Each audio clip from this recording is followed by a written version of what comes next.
4 rounds. Got 2 picks in round 3, 113, 138, 2 picks in round 5, 147, 160, nothing in round 6 at this time, and then 3 picks in round 7. Let's put round 7 to the side for now. Those 4 picks, rounds 4, 5, how would you like the Niners? You don't have to say pick for pick, but what do you want to see the Niners accomplish on day 3? On day 3, they have to get – I don't really believe in tackles at this point in the draft offensively. So I feel like center guard of the future is maybe a guard right away would be great. But they got a lot of needs still. And I don't even know if they can solve them in this draft. They might need to, 2 years of drafting to get back where they need to be. But wide receiver is still a bigger need than a lot of people realize, in my opinion. Running back is a huge need. Huge. I don't think people realize that. Like they're just assuming CMC is going to be back and be himself and be healthy. And I don't feel good about not having a Jordan Mason behind him. So they need to find a replacement for Jordan Mason. That's a huge need, in my opinion. So I like to see them go offense here. I do think they draft one more defensive tackle at some point, maybe a 6th rounder or something. But I feel like that's where they're going to go. Interior O-line, wide receiver, running back is what I expect tomorrow, first thing. That's a good call. If they were to take a running back with their next pick in round 4, I wouldn't be mad at it.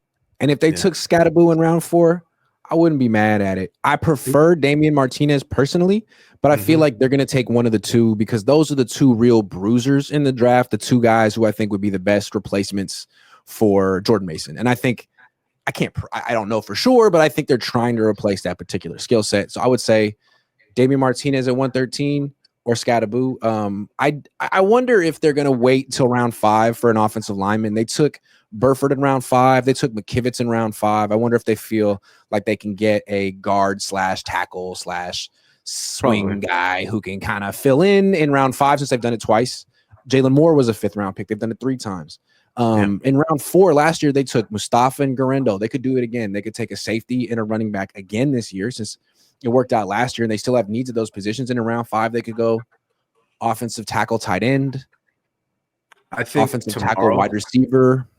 I think first pick tomorrow's running back, and I think it's Cam Scatterboo if he's available. Where are they at? 113, their next pick? That'd be a solid pick. That'd be solid. So I wouldn't have liked it around 3, but around 4, fine. Yeah, exactly. I was cautious about Cam because a lot of people are talking like, hey, he's a 2nd rounder, late 1st rounder, 3rd rounder. I'm like, I don't know. But 4th rounder, I think that's a good pickup. Yep. I like that. So running back, safety, offensive tackle, tight end, wide receiver. I mean, really, I feel like they locked Kyle Shanahan out of the draft room for the first 2 days, and now it's like, all right, Kyle, you can come back in. What do you want? You want a backup running back? You want a backup quarterback? What kind of superfluous backup player do you absolutely need for your scheme? We'll get them for you, man. It's all you now. Prize Picks is sponsoring the Cohn Zone this year. Prize Picks is the leader in daily fantasy and the best place to win cash while watching sports. And the best part about the app is it's really easy to use. To create a lineup, all you have to do is pick more or less on a few players' stats. I'm a Niners guy. So, when I'm doing Prize Picks, I'm looking, the last couple of years, I'm looking at Deebo Samuel because I know Deebo Samuel better than Deebo Samuel knows Deebo Samuel. So if it's like drops, I'm taking more.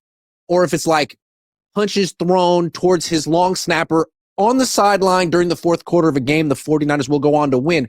I'm smashing more because I know the 49ers and I'm a Prize Picks guy. Now, maybe they didn't have those exact plays, but they have so many plays that'll make your head spin. And you can play Prize Picks in over 40 states, including California and Texas. Best part about it is the new user offer.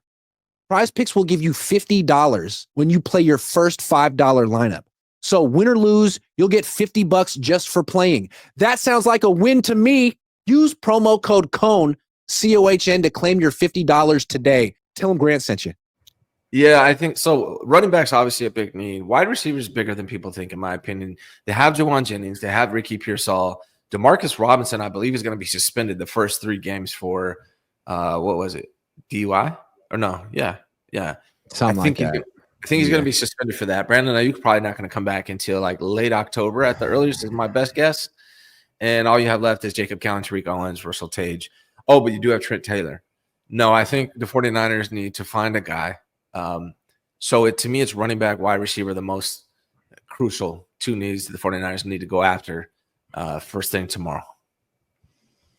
Yeah. I still feel like every pick that goes by and they don't take an offensive lineman, you can justify it, but it's like almost like a joke. Like, again, still, it really doesn't matter at all. Like, I understand there's so many other needs, but this has been like a theme for years with this team. And it's so nice to see the Niners sort of evolve on defense and be like, no, we need run defenders. No, we need edge setters. Like, it's not just all about all gas, no brakes. Like, we actually need a well-balanced defense. Love that. When are the Niners going to have that epiphany on offense? Like, it's not all about toys. Yeah, I don't think they're going to have that epiphany anytime soon. It's going to be when they're forced to, is what it looks like to me. I've been saying offensive line for the last 3 years, and they continue to show that they like what they got there.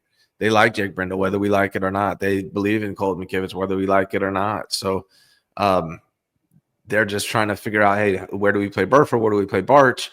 And who are we going to get to replace them next year? I think that's where, at this point, you're not going to really get a great tackle.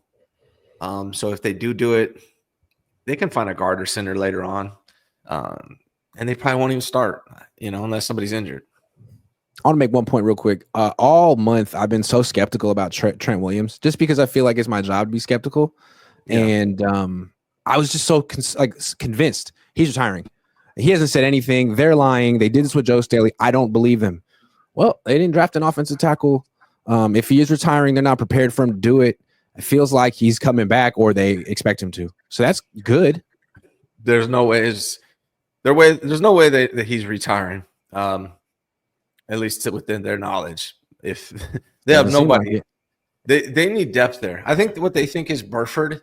This is why I think I told you I think Barch is going to start at guard and Burford's going to be the backup everywhere. I think that's their plan: tackle and guard. Burford can fill in wherever they need him.